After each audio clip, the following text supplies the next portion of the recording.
বাংলাদেশের নেতাদের আশ্রয় প্রসঙ্গে মমতা, ভারত সরকার এখানে অনেক অতিথি এনে রেখেছে। আমাদের সামনে আরেকটি লড়াই আসছে বললেন নাহিদ ইসলাম।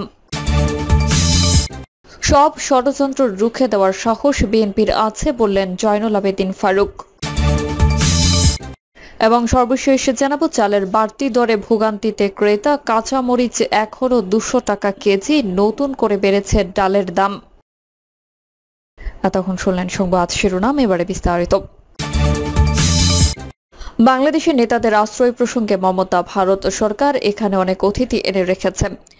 ভারত সরকারের প্রচ্ছন্ন মদতেই বাংলাদেশের ক্ষমতাচ্যুত আওয়ামী লীগের সাবেক মন্ত্রী, এমপি ও দলের বিভিন্ন স্তরের পদাধিকারীরা যে কলকাতায় রয়েছেন সে কথা ইঙ্গিতে ফাঁস করে দিয়েছেন পশ্চিমবঙ্গের মুখ্যমন্ত্রী মমতা বন্দ্যোপাধ্যায়। বৃহস্পতিবার নিউ টাউনে এক অনুষ্ঠানে বাংলায় কথা বললেই বাংলাদেশি তকমা দেওয়া ও বাঙালি হেনস্থার প্রসঙ্গে বলতে গিয়ে মমতা বলেন, ভারত সরকার তো আমাদের অতিথি হিসেবে কয়েকজনকে রেখেছে। আমি কি না বলেছি, আশ্রয়ের কারণ হিসেবে পার্শ্ববর্তী দেশ বিপদে পড়েছে বলে উল্লেখ করেন মমতা। আরো বলেন, অতিথি হিসেবে রাখার রাজনৈতিক কারণ রয়েছে, ভারত সরকারের অন্য কোনো কারণ রয়েছে, কিন্তু আমরা তো কিছু বলিনি। মমতা বলেন, বাংলায় কথা বললে বাংলাদেশি হয়ে গেল, এটা কখনো হয়?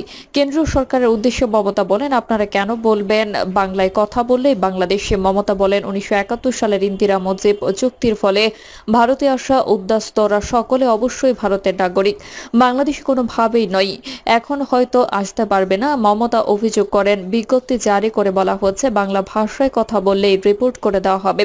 ওরা জানে না বাংলা ভাষায় কথা বলা মানুষের সংখ্যা এশিয়ায় দ্বিতীয় আর বিশ্বে পঞ্চম। মমতা ব্যাখ্যা দিয়ে বলেন, বাংলায় বাংলাদেশে টান থাকতেই পারে, ওপার বাংলায় তারা ছিলেন, এটা ভুলে গেলে চলবে না। বৃহস্পতিবার নিউ টাউনে মুখ্যমন্ত্রী মমতা বন্দ্যোপাধ্যায় দুটি আবাসন প্রকল্পের উদ্বোধন করার সময় বিভিন্ন রাজ্যে বাংলা ভাষীদের হেনস্থা নিয়ে সরব হন। এর আগে তিনি রাজপথে মিছিল করে ঘোষণা করেছেন হেনস্থা তিনি মানবেন না।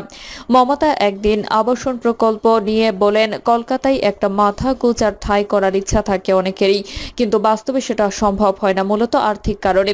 বাস্তবে স্বাদ থাকলেও সাধ্য কুলোয় না বিপুল দামের জন্য। তবে এইবার বাজারের তুলনায় অপেক্ষাকৃত কম দামে ফ্ল্যাট দেবে সরকার, সেটাও আবার নিউ টাউনে। আমাদের সামনে আরেকটি লড়াই আসছে বললেন নাহিদ ইসলাম। জাতীয় নাগরিক পার্টির আহ্বায়ক নাহিদ ইসলাম বলেছেন, আমরা জানি আমাদের সামনে আরেকটি লড়াই আসছে, সেই লড়াইয়ের জন্য আমরা প্রস্তুতি নিয়েছি। তিনি বলেন, সামনে এক নতুন বাংলাদেশ বিনির্মাণের সেই লড়াইয়ে মুন্সিগঞ্জ আমাদের সঙ্গে থাকবে, আমরা জানি। নাহিদ ইসলাম বলেন, গোপালগঞ্জে হামলা চালানো হয়েছে, বাংলাদেশের আরো 10টা জায়গায় হামলা চালানো হলেও আমাদেরকে দমন করা যাবে না। মুজিববাদের বিরুদ্ধে গণঅভ্যুত্থানের মধ্য দিয়ে ফেসিবাদী ব্যবস্থা বিরূপের যে লড়াই আমরা শুরু করেছি, এই লড়াই সমাপ্ত না করে আমরা থামব না। তিনি বলেন, ভয়ের কোনো কারণ নেই, আপনারা সচেতন হন। গণঅভ্যুত্থানে আপনার সন্তান জীবন দিয়েছে, আপনার কথা বলতে হবে, পাড়ায় পাড়ায় আপনারা সরব হন, প্রতিবাদের সংস্কৃতি করে তুলুন। ইনশাআল্লাহ আমরা যখন প্রতিবাদ করতে শিখেছি, আমরা আমাদের সব অধিকার এবং মর্যাদা নিশ্চিত করে ঘরে ফিরব, দেখা হবে নতুন বাংলাদেশে।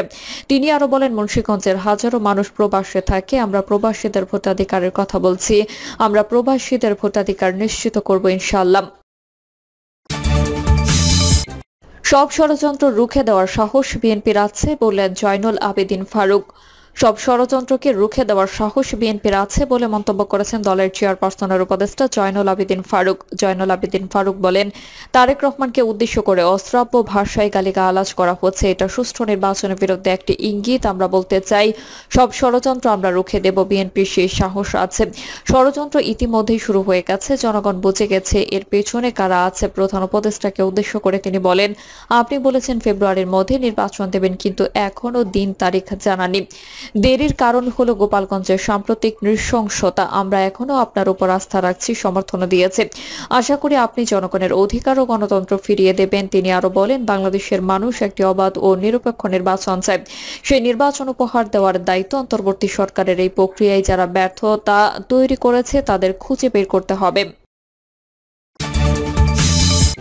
চালের বাড়তি দরে ভোগান্তিতে ক্রেতারা, কাঁচামরিচ এখনো 200 টাকা কেজি, নতুন করে বেড়েছে ডালের দাম। চালের বাড়তি দামে ভোগান্তিতে ক্রেতা। এক মাস ধরে মিল থেকে 50 কেজির বস্তায় 300 টাকা বাড়তি দাম যোগ করা হয়েছে। যার খড়ক নেমেছে ক্রেতার কপালে। পরিস্থিতি এমন যে খুচরা বাজারে সরু চালের কেজি 90 ও মোটা চালের দাম 7 টাকায় বিক্রি হচ্ছে। পাশাপাশি গত সপ্তাহে কাঁচা মরিচের দাম কমলেও এখনো 200 টাকা কেজি দরের বিক্রি হচ্ছে। সঙ্গে সপ্তাহের ব্যবধানে নতুন করে সব ধরনের ডালের দাম বেড়েছে। বৃহস্পতিবার রাজধানীর কারওয়ান বাজার, নয়াবাজার, মালিবাগ, কাঁচা বাজার সহ কয়েকটি খুচরা বাজার ঘুরে ক্রেতা ও বিক্রেতাদের সঙ্গে কথা বলে এমন তথ্য জানা গেছে। এদিন খুচরা বাজারে ভালো মানের প্রতি কেজি মিনিকেট চাল বিক্রি হয় 85 থেকে 87 টাকায়, যা এক মাস আগে 80 টাকায় বিক্রি হয়েছে। মাঝারি মানের মিনিকেট বিক্রি হচ্ছে 80 টাকা, যা আগে 75 টাকা ছিল। পাশাপাশি প্রতি কেজি নাজির চাল বিক্রি হচ্ছে 90 টাকা, যা আগে 85 টাকা ছিল। বিয়ার 28 ও পাইজাম চাল বিক্রি হচ্ছে কেজি প্রতি 65 টাকা, যা আগে 60 টাকায় বিক্রি হয়েছে। মোটা চালের মধ্যে স্বর্ণা জাতের চাল বিক্রি হচ্ছে 60 টাকায়, যা এক মাস আগে 55 টাকা কেজি ছিল। সরকারি সংস্থা ট্রেডিং কর্পোরেশন অব বাংলাদেশ বলছে, গত বছর একই সময় সরু চালের মধ্যে মিনিকেট ও নাজির চাল বিক্রি হয়েছে 62 থেকে 78 টাকা। পাশাপাশি পাইজাম প্রতি কেজি বিক্রি হয়েছে 54 থেকে 58 টাকা। সঙ্গে মোটা চাল বিক্রি হচ্ছে 50 থেকে 54 টাকা। কারওয়ান বাজারে চাল কিনতে আসা মোহাম্মদ সালেকিন বলেন, শেখ হাসিনার সরকার ভোক্তাদের জন্য কিছুই করেনি। তার আমলে আমরা ক্রেতারা পণ্যের দামে হাবুডুবু খেয়েছি। হাসিনা সরকার পতনের পর নতুন দেশ নতুন সরকার ভেবেছিলাম এবার আমরা কম দামে পণ্য কিনতে পারবো, কিন্তু সে আশাও নষ্ট হচ্ছে। মৌসুমে চালের অস্বাভাবিক বাড়তি দামে আমরা ক্রেতারা ভোগান্তিতে পড়েছি। তিনি বলেন, সরকার সবকিছু সংস্কার করেছে, কিন্তু বাজার ব্যবস্থাপনায় সরকারের কোনো সংস্কার করছে না। বিক্রেতারা মনমতো পণ্যের দাম বাড়িয়ে আমাদের পকেট কাটছে। কারওয়ান বাজারের আল্লাহর দান রাইস এজেন্সির চাল বিক্রেতা মোহাম্মদ সিদ্দিকুর রহমান বলেন, মৌসুমের কৃষকের মাঠের বোরো ধান চাল হয়ে বাজারেও বিক্রি হচ্ছে। এখন সব ধরনের চালের দাম কমানোর কথা, কিন্তু রাস্তায় সর্বোচ্চ 300 টাকা বেড়েছে। মিলারদের কারসাজিতে এমন পরিস্থিতি হয়েছে। তিনি জানান, এবার মিলাররা কৃষকের ধান মাঠ থেকেই কিনে নিয়েছে, পরে সংকটে দেখিয়ে নিজেরাই ধান ও চালের বাজারে অস্থিরতা সৃষ্টি করেছে। বেড়েছে চালের দাম। এদিকে টানা বৃষ্টি ও বন্যায় মরিচের ক্ষেত নষ্ট হওয়ায় কাঁচা মরিচের সরবরাহ কমে যায়। এতে হু হু করে বাড়ে পণ্যটির দাম। খুচরা বাজারে প্রতি কেজির দাম সর্বোচ্চ 300 টাকার উপরে গিয়ে ঠেকে। তবে বৃহস্পতিবার সরবরাহ কিছুটা বাড়লে কমেছে দাম।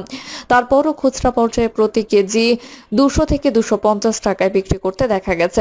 পাশাপাশি রাজধানী খুচরা বাজারে বেড়েছে সব ধরনের ডালের দাম। ছোট দানার মসুর ডাল প্রতি কেজি বিক্রি হচ্ছে সর্বোচ্চ 140 টাকা, যা 7 দিন আগে 135 টাকায় বিক্রি হয়েছে। মাঝারি দানার প্রতি কেজি মসুর ডাল বিক্রি হচ্ছে সর্বোচ্চ 125 টাকা, যা 7 দিন আগেও 120 টাকায় বিক্রি হয়েছে। মোটা দানার প্রতি কেজি মসুর ডাল বিক্রি হচ্ছে 100 থেকে 110 টাকা। পাশাপাশি প্রতি কেজি অ্যাঙ্কর ডাল সর্বনিম্ন 55 টাকা বিক্রি করতে দেখা গেছে, যা 7 দিন আগেও 50 টাকা ছিল। খুচরা বাজারে প্রতি কেজি 10 টাকা বেড়ে ব্রয়লার মুরগি বিক্রি হচ্ছে 180 টাকা। প্রতি কেজি দেশি মুরগি বিক্রি হচ্ছে 580 থেকে 700 টাকা। প্রতি কেজি গরুর গোশত বিক্রি হচ্ছে 750 থেকে 800 টাকা। খাসির মাংস বিক্রি হচ্ছে 1100 থেকে 1250 টাকা কেজি।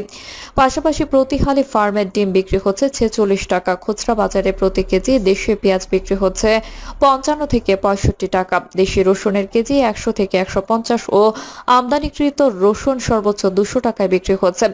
দেশি হলুদের কেজি 300 থেকে 350 ও আমদানিকৃত রসুন সর্বোচ্চ 420 টাকায় বিক্রি হচ্ছে। প্রিয় দর্শক, এই ছিল এখনকার সর্বশেষ সংবাদ। আপডেট সব সংবাদ পেতে চ্যানেলটি সাবস্ক্রাইব করে বেল আইকনটি ক্লিক করে রাখুন।